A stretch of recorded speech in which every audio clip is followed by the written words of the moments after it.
കാറങ്ങോട്ട് നീങ്ങിപ്പോയി. ഇവൻ എണീക്കുന്നില്ല. ജിലേബി ഒരു വണ്ടി ഇറങ്ങി വരുന്നുണ്ടല്ലോ. അതാടാ ഞാൻ വരുന്നത്. മെറ്റ എന്റെ അമ്മു ഒരു ലോഡ് മെറ്റയാണോ? മെറ്റയാണ് മെറ്റ.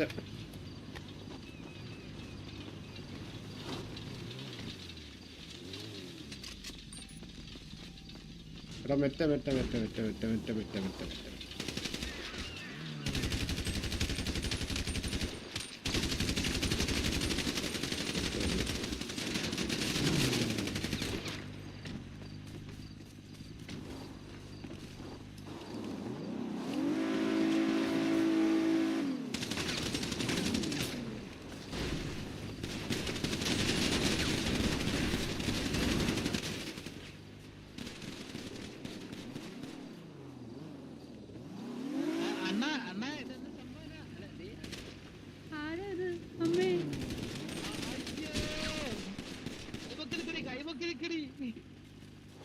ശരിയായ മെറ്റ.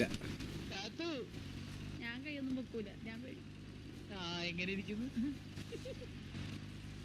ശരിയായ മെറ്റ.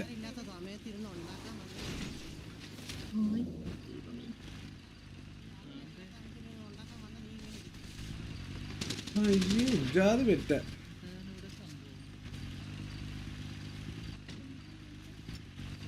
പാവടാ സിറ്റിസൺസിനെ കാണിച്ചു കൊല്ലുന്ന റായ്മാർ എന്ത് ഇങ്ങനെ കാണിക്കുന്നത്?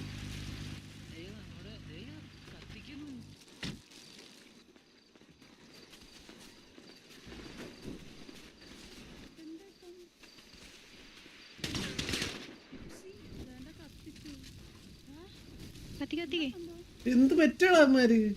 അയ്യേ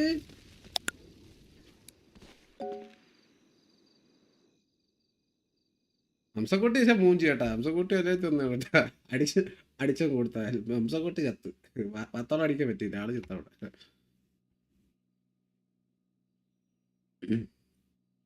ഇത്ര ഇതിന്റെ ഇവിടെ ഇത്രയും വണ്ടി മാറ്റിയിട്ട് ഇതിന്റെ താഴെ നിന്നിട്ട് ഇമാര് 3 വണ്ടി കറക്റ്റ് ഇവിടെ വന്ന് കയറണമെങ്കിലുള്ളൊന്ന് ആലോചിച്ച് നോക്കടാ. ജാതി എന്നാ ഒന്നും പറയാനില്ല അമ്മമാരൊക്കെ. അയ്യോ ജാതി മെറ്റ.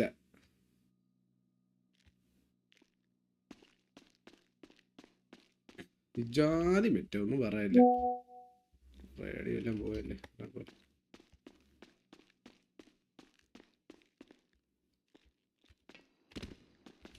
ഞാൻ വണ്ടി വന്നപ്പോഴേക്ക് മനസ്സിലായി. 3 മറ്റേ ഡിഫൻഡർ വന്നില്ലേ, അപ്പോഴേക്ക് മനസ്സിലായത് മെറ്റാണ്. കാരണം ആ സമയത്ത് അവിടെ വണ്ടി വരേണ്ട ആവശ്യമില്ല. ഈ സമയത്ത് എടാ എന്ത് തീട്ടങ്ങളാടാ അമ്മ. ഇത്ര നേരം അമ്മമാർക്ക് അവിടെ വന്നപ്പോഴത്തേക്ക് അടിക്കാൻ വയ്യായിരുന്നു. നമ്മൾ ഇത്രയും പേരല്ലേ എപ്പോഴും ഉണ്ടായിരുന്നുള്ളൂ. 4-5 പേരല്ലേ എപ്പോഴും ഉണ്ടായിരുന്നുള്ളൂ. ഇമാർക്ക് അപ്പം എന്തായിരുന്നു പ്രശ്നം?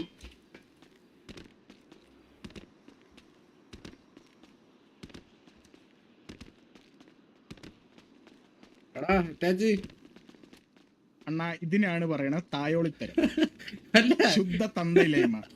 തന്തയില്ലാത്ത തായോളികൾ വന്ന് തന്തയില്ലായ്മ കാണിച്ചു. എന്തിനു പറയണോ? വെറ്റടിച്ചൊക്കെ ഇങ്ങനെയാണോ വരുന്നത്? ഞാൻ ഒരു വാക്ക് പറയായിരുന്നു കാരണം ഞാൻ റെഡി ആയി നിന്നില്ല. അണ്ണ ഒന്നും പറയാണ്ട് എങ്ങോട്ട് പോയി? ഞാൻ എന്റെ റേഡിയോ ഇല്ലാത്ര. ഞാൻ റേഡിയോ ചെക്കിട്ട് കോള് വിളിക്കുന്നുണ്ട്. പക്ഷെ എന്റെ റേഡിയോ മറ്റേ ഓൾറെഡി ഇറങ്ങിയതുകൊണ്ട് ഞാൻ അറിഞ്ഞിരുന്നെങ്കിൽ നമുക്ക് ഞാൻ ഹെൽമെറ്റ് പോലും ഇടാണ്ട് അവിടെ ഞാൻ ഇന്നല്ല ഞാൻ അവർക്ക് വന്നപ്പോഴേ ഞാൻ പറഞ്ഞില്ലേ ഞാൻ വന്നടാ.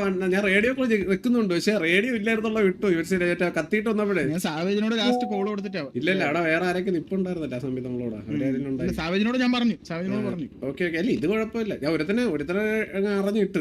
പക്ഷെ ഇമ്മാതിരി ഊമ്പന്മാരുണ്ടല്ലേ. പക്ഷെ കയ്യില് please don't use abusive words ഇവിടെ ആരും ഇല്ലല്ലോ. ഇനി അവര് അഡ്മിൻസ് കേട്ടാണ് എന്റെ ഇടയിൽ